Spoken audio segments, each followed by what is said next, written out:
외국인 오늘도 많이 팔고 있습니다. 좀처럼 외국인의 수급이 잡히지 않는 상황 속에서 일단 리스크 오프에 따라서 차익 실현이다. 그렇기 때문에 지수가 내리는 거다라는 인식인데요. 뭐 업황적인 요소는 반영시킬 게 없는 것인지, 이 속에서 이럴 때 기회 찾을 수 있는 건 없는 것인지 저희 두 분과 얘기 나눠봐야겠습니다. 퍼스트 프라임 리서치 이동근 대표, 오리드 홀딩스 권영우 대표 나와주셨습니다. 두 분 어서 오십시오. 안녕하세요. 네, 반갑습니다. 자, 많이 팔고 있는데, 외국인이 많이 팔고 있는데 사실 그 속에서도 사는 종목이 있기는 합니다. 바로 여기 1위에 나와 있습니다. 외국인 순매수 1위 SK 하이닉스입니다. 하지만 삼성전자 그리고 삼성전자 우선주 쪽에 있어서는 또 많이 팔고 있어서요. 반도체는 다시 또 엇갈린 시선에 맞닿아 있습니다. 먼저 얘기 나눠보겠습니다. 권영호 대표님. 삼성전자 외국인 한 15거래 연속 매도고요. SK 하이닉스는 그래도 어제 오늘 외국인이 좀 유입이 되고 있는데 사실 최근 들어서 미국 시장에서 지금 반도체 강자가 다시 브로드컴이 된 거잖아요. 그러면 브로드컴에게도 뭐 HBM이 들어갈 수 있는 건가? 그러면 경쟁력이 있는 SK 하이닉스는 계속 좋은 걸로 봐야 하는 건가? 지금 생각의 정리를 어떻게 해야 하는 구간입니까? 일단은 그 미국 시장에서는 주도주 교체가 그래도 좀 나타났다라고도 해석할 수 있는 여지가 충분히 있습니다. HBM에 관해서 앞으로도 그 매출이 더 좋아질 수 있고 그런 부분에 있어서 SK 하이닉스가 국내 기업에서는 수혜를 입을 수 있을 것이다라는 전망이 있지만 제가 봤을 때 국내 오늘 반도체 섹터가 좀 반등이 나온 것은 이 브로드컴의 여파도 한몫했지만 그 오늘 같은 경우에는 그런 이슈가 있었습니다. 손정희 소프트뱅크 회장이 미국에 143조를 투자를 확대한다라고 하면서 AI 그 공급망에 대한 모멘텀으로 국내 그 반도체 회사들의 그 공급망의 편입 이슈 이런 것에 대한 편입 기대감이 높아지면서 SK 하이닉스가 좀 반등이 나온 것 같고요. 삼성전자는 뭐 아시다시피 이제 HBM에서 어쨌건 탈락을 지금 했기 때문에 아직까지 성공하지 못했기 때문에 어떤 그런 상대적으로 덜 부각받는 그런 모습이 나타나고 있고 그러면 시그네틱스, 뭐 자람 테크놀로지, 에이징랜드, 브로드컴이랑 그 협업을 기대할 수 있는 기업들의 주가 상승이 나타나는 것은 좀 긍정적이다 이렇게 보고 있지만 아무래도 이 스마트폰 수요에 대한 어떤 그 둔화 그리고 중국의 그 레거시 반도체에 대한 그 진출로 인해서 국내 이제 레거시 반도체에 대해서 재고가 많이 쌓이고 있고 또 메모리 반도체의 가격도 하락하고 있고 이런 부분들이 사실 국내 반도체 업황이 아직도 좋지 않은 신호로 해석이 되고 있고 이 업황이 반등한다라는 시그널이 아직도 명확하게 나타나지 않고 있기 때문에 오늘 같은 이 반도체 상승에 대한 해석은 그냥 약간 테마성 해석 정도로 바라보는 게 좋겠다라고 생각을 하고 있습니다. 알겠습니다. 브로드컴이 지금 반도체 쪽에서 낙폭이 많이 나온 쪽을 지금 자극을 시키고 있는데 그럼 이것 또한 테마로 봐야 되는지는 잠시 후에 좀 짚어드리겠고요. 외국인이 굉장히 많이 팔고 있지 않습니까? 오늘도 6천억 원 넘게 코스피에서 다 나가는데 집중되고 있는 쪽은 삼성전자 이쪽입니다. 삼성전자 우선주. 지금 국내 증권사에서도 목표가를 내리고 있고 근데 사실 그 내린 목표가가 뭐 현재 주가보다 위긴 하지만 그래도 전망이 안 좋다라는 거잖아요. 그 말이.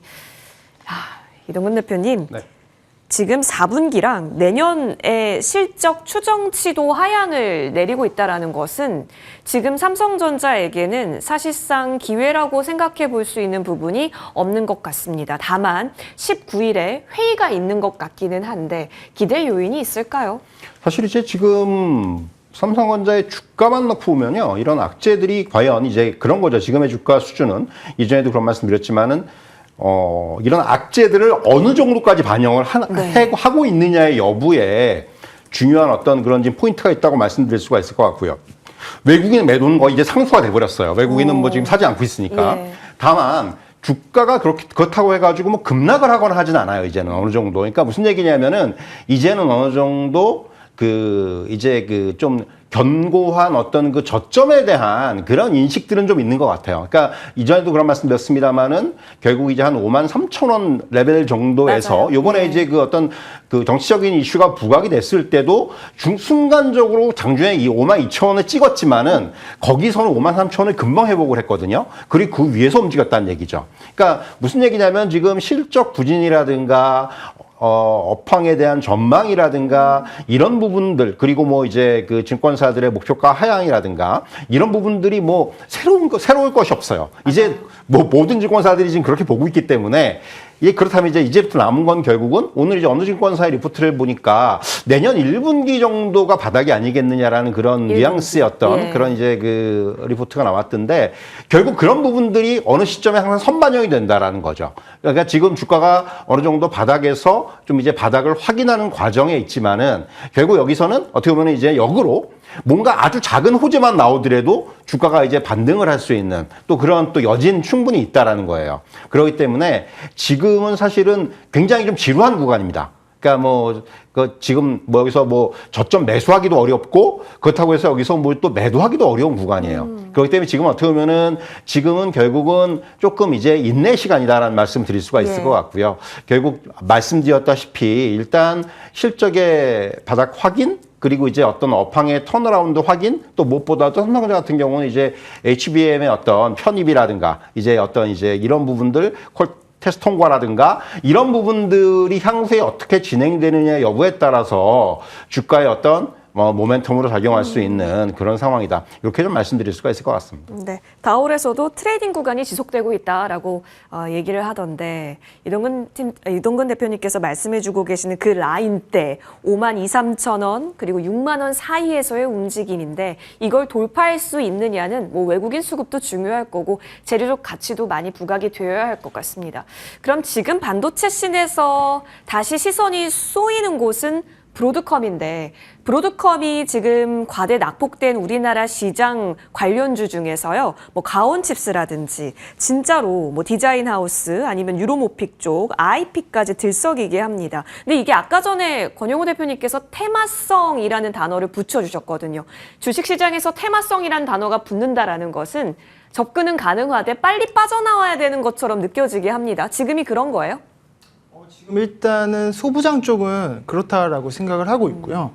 삼성전자나 이제 SK하이닉스나 이 반도체 섹터를 전반적으로 보면 최근에 시장 방어적인 수급인 연기금의 방어적인 매수세가 나타나고 있는 와중에 오늘 반도체 이슈가 부각이 되면서 상승이 나왔던 부분이고 브로드컴의 실적 모멘텀이나 이런 것들이 사실은 결과적인 것을 보여준 거거든요. 나는 이렇게 실적이 잘 나왔다. 그리고 앞으로에 대해서 이 AI 향, 뭐 구글이랑 메타랑 또 한 군데 그 틱톡의 모회사인 그 바이트댄스 얘네와의 그 AI 관련한 반도체 칩을 개발할 것이다.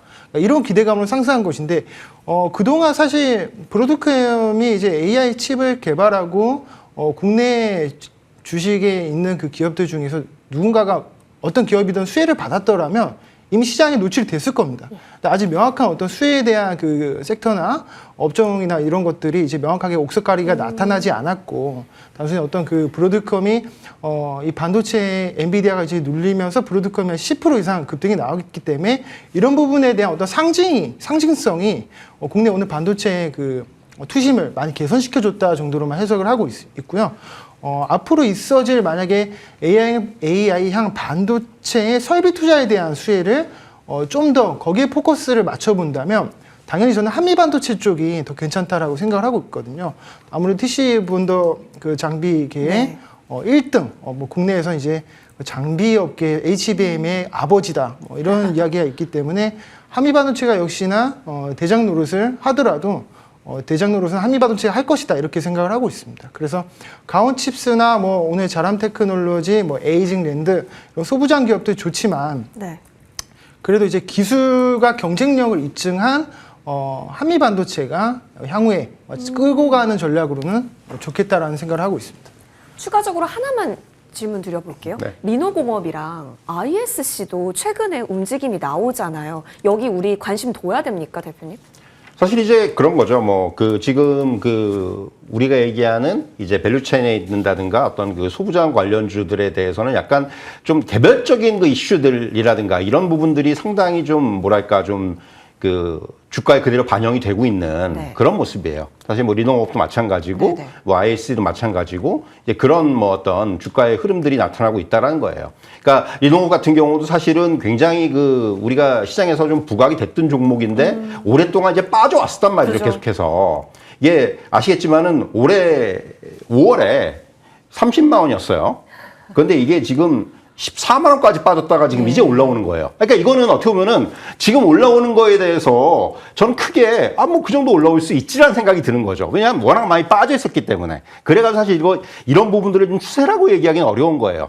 워낙 지금 반토막이 났다가 거기서 올라오는 이제 그러한 흐름들이 이제 연출이 되는 거기 때문에 지금의 이런 흐름에 대해서 어떤 지나친 의미 부여를 한다는 거는 저는 조금은 뭐 아직은 좀 이르다. 이런 말씀드리 네. 앞에서 이제 권 대표님 말씀해 주셨지만 사실은 그렇기 때문에 지금은 저는 마찬가지로 이런 그 관련주들 그러니까 뭔가 브로드컴 이슈 가지고 뭐 ISC도 마찬가지예요. 네. 올해 8월에 11만 한 6천 갔었단 말이에요. 이게 4만 원까지 갔다가 지금 올라오는 거예요. 마찬가지예요. 차트가 거의 비슷해요. 그렇다면은 이런 부분들은 아직까지는 낙폭이 워낙 컸었기 때문에 그에 대해서 이제 반등의 지금 영역으로 접어들었다라고 말씀드릴 수가 있을 것 같고 이제 정말로 이제 브로드컴하고 뭔가 관계가 있는 이제 이런 쪽에서 예를 들면 이제 우리가 HBM이 막 한참 그 처음에 막 이제 막 시장에서 부각이 될 때 그때 이제 그 흐름을 탄 게 한미반도체잖아요. 그렇죠. 이제 그런 종목들이 아직까지 나타나지 않고 있다라는 거예요. 그렇기 때문에 그런 종목들이 나타나지 않는 이상은 저도 이런 흐름들이 연속성보다는 일단은 이렇게 종목들이 일단 많이 빠져 있기 때문에 어떤 이런 반등 정도는 충분히 가능한 그런 영역에 있다. 이렇게 좀 말씀드릴 수가 있을 것 같습니다. 반도체 신 내에서 새롭게 수급몰이 할 수 있는 라이징 스타, 슈팅 스타가 있어야 되는데 부재하다. 그렇기 때문에 낙폭을 만들었다가 잠깐 올라오는 정도의 성격이다라고 지금 보고 계십니다. 알겠습니다. 그럼 이제 이쪽 동네로 한번 넘어가 볼게요. 반도체 정리하고 2차 전지 보겠습니다. 지금 현재 외국인 순 매도입니다. 팔고 있는 쪽에 일단 3위의 금양 올라와 있습니다. 그리고 포스코 홀딩스도 10위에 현재 보이고 있네요. 2차 전지 사실 낙폭을 좀 많이 만들었었거든요. 근데 뭐 이미 여러분 다 알고 계셨던 리스크입니다. 트럼프의 입. 자, 근데 그게 또 공식화가 됐다라는 건데요. 권 대표님. 사실 그간 별별 악재에도 별로 안 빠져서 바닥은 잡았고 이제 가려나 보다 싶었잖아요. 근데 또 트럼프가 이럴 거라고 우리가 예상을 못했던 것도 아니었잖아요. 근데 오늘은 조금 타격이 있습니다. 이제 진짜 제가 생각하기에는 전기차보다 상위 개념인 자율주행이 미래차로 입지를 더 넓히게 되면서 포트폴리오의 중심은 전기차에서 자율주행으로 넘어가는 건가 싶은 생각도 들었거든요. 어떤 판단 주세요? 사실 전기차 섹터는 과거에 디스플레이 섹터랑 비슷하다라고 생각을 하고 있습니다. 디스플레이가 우리나라에서 그래도 처음에는 기술력 측면에서 경쟁력이 있었고 또 실적도 좋았지만 중국에서 이제 이 단가와 인건비의 그 낮은 인건비를 밀어붙이다 보니까 물량으로 공세하다 보니까 중국한테 그 시장을 내줬거든요. 그 디스플레이 섹터의 2탄이 바로 2차 전지 섹터입니다. 이게 워낙에 그 반도체 섹터도 이 진입 장벽이 높기 때문에 중국에서 따라오기 힘들다라는 시선이 많았지만 결국에 지금 거의 코미까지 따라왔거든요. 막 기술 격차가 지금 몇 년 앞두고 지금 초격차로 따라붙고 있는데 2차 전지 섹터는 그것보다도 진입 장벽이 낮습니다. 그렇기 때문에 어떤 그 가격, 공장, 인건비 이런 걸로 밀어붙인다면 우리나라 산업은 그 중국한테 2차 전지 섹터를 내줄 수밖에 없는 산업이거든요.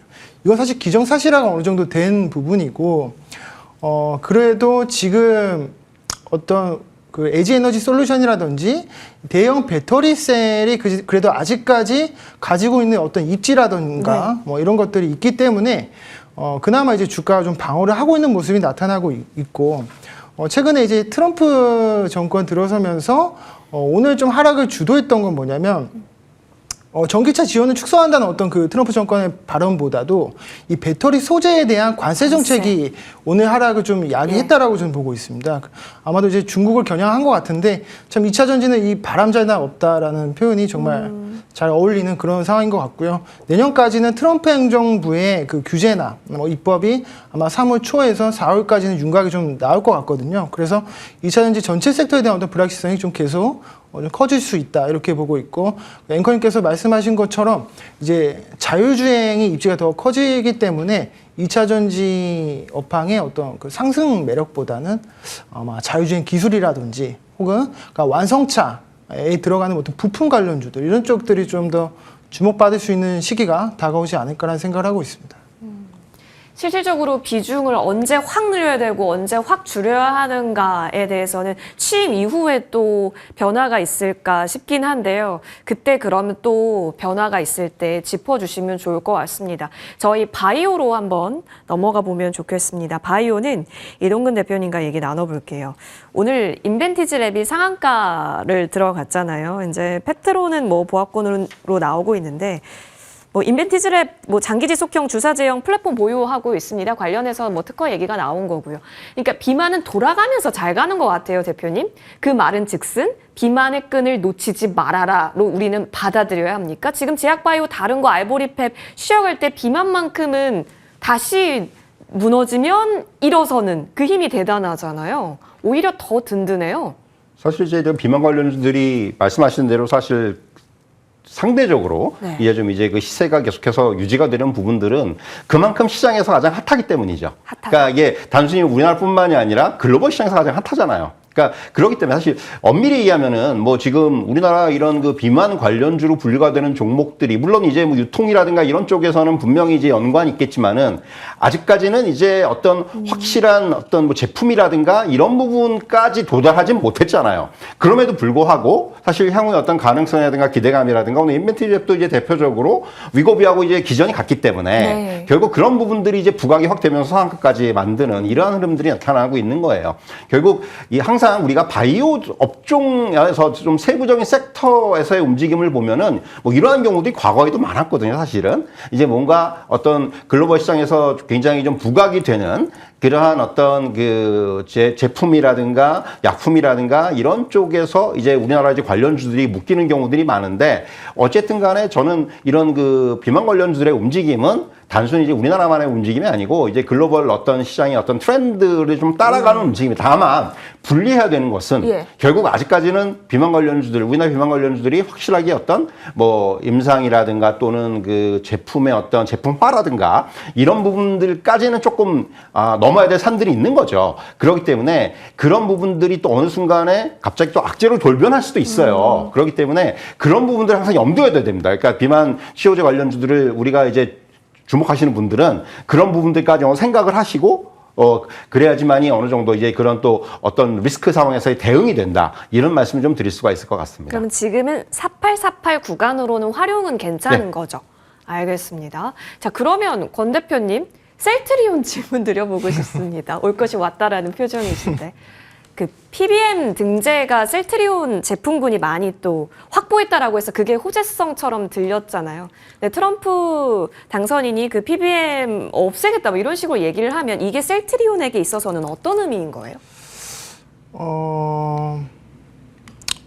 일단은 셀트리온 같은 경우에 이 진페트라 관련해서 이제 계약을 체결했습니다. 그리고 미국 시장 내에서 어쨌거나 처방을 지금 확대하고 있고, 이제 다른 남은 한 곳의 대형 PBM이랑도 진페트라를 이제 계약 체결할 거라고 지금 호언장담하고 있기 때문에 아무래도 이제 좀 수혜가 될 수 있을 것이다라고 생각을 하고 있고, 지금 바이오 투심 같은 경우에는 오늘 나이백, 인베티지랩 이런 비만 치료제들이 좀 단발성으로 좀 상승이 나왔던 부분이 있는데, 전반적으로 이 우리나라가 지금 어쨌거나 전국 혼란이 계속되고 있고, 일단 바이오 투심을 개선시키기 위해서는 증시가 일단 투심 좋아져야 된다라고 저는 생각을 하고 있습니다. 그래서 이 제약 바이오 섹터를 딱 명확하게 집어서 이 섹터가 좋아질 것이냐라는 그런 질문보다는 앞으로 이 증시가 개선이 될 수 있을까? 지금 환율이 1,400원 위에서 어쨌건 고착화되고 있는 상황에서 우리 증시가 그 스마트머니, 빅머니를 유입을 시키려면은 어떤 그 전국에 대한 혼란은 좀 더 안정적이게 가고 그 다음에 이런 정책적인 것이 뒷받침돼줘야 이제 스마트머니와 빅머니가 좀 들어올 수 있지 않을까라는 생각을 하고 있습니다. 그래서 제약바이오도 원래는 산발을 비롯해서 네. 금리 인하 시기에 맞춰서 같이 오르는 형태로 좀 분위기가 좋았었거든요. 근데 이제 올해 그 말부터 시작해서 지금 투심이 꺾이기 시작했단 말이죠. 반도체, 2차전지, 제약바이오 너나 할 거 없이 지금 다 빠진 상태인데 아무래도 이제 이런 환율적인 어떤 매크로적인 이슈부터 시작해서 국내의 어떤 정치적인 이슈를 해소를 해줘야 상승이 나올 수 있을 것이다. 그렇게 생각을 하고 있습니다. 네네. 개별적인 이슈로 호재로 받아들일 수 있는 부분도 있지만 이걸 호재로서 받아들이고 매수까지 부추기기 위해서는 국내 시장이 좀 뒷받침되면 제약바이오에 있어서는 건강한 종목일수록 더 빠르게 플러스가 나올 수도 있다. 그렇다면 그 국면을 저희가 잘 노려보면서 투자의 시간을 건져야겠습니다. 짧게 드론이요. LIG 넥스원이 이제 드론을 갖게 되었습니다. 지금 또 슈팅이 나오고 있고 일부 드론주까지 흐름이 좋거든요. 드론은 원래 좋았잖아요. 근데 LIG 넥스원 관점에서도 이게 그렇다면 더 추가 모멘텀을 얻게 된 거잖아요. 방산 플러스 드론, 군용 드론인데요. 그럼 앞으로는 우리의 투자 재표는 어떻게 가져가 보는 게 좋을까요? 사실 이제 LIG넥스 오늘 개별 이슈가 좀 부각이 됐죠. 네. 결국 이 드론이라는 것도 어떻게 보면 이제 방산의 저는 부분이라고 생각을 해요. 군용 드론이기 때문에 예. 최근에 이제 무인기에 대한 어떤 그런 이제 그 필요성이 계속 부각이 되고 있기 때문에 그런 부분들이 이제 LIG넥스원의 어떤 사업 확장이라든가 신시장 진출이라든가 이런 쪽에서 상당히 좀 플러스 알파 효과가 날 수 있지 않겠는가 생각이 들고요. 글로벌 군용 드론 시장 자체가 올해 한 218억 달러 정도 되는데 이게 한 10년 후에는 2배 이상 지금 성장을 할 것으로 예상이 되고 있습니다. 연평균 10% 이상 성장을 할 거기 때문에 그렇다면 LIG 넥스원한테는 상당히 좀 말씀드린 대로 이제 플러스 알파의 효과가 충분히 작용할 수 있지 않겠는가 이렇게 좀 간단하게 말씀드릴 수가 있을 것 같아요. 오늘 이후의 움직임도 기대를 해봐야겠습니다. 두 분과 함께했습니다. 나와주셔서 고맙습니다. 감사합니다.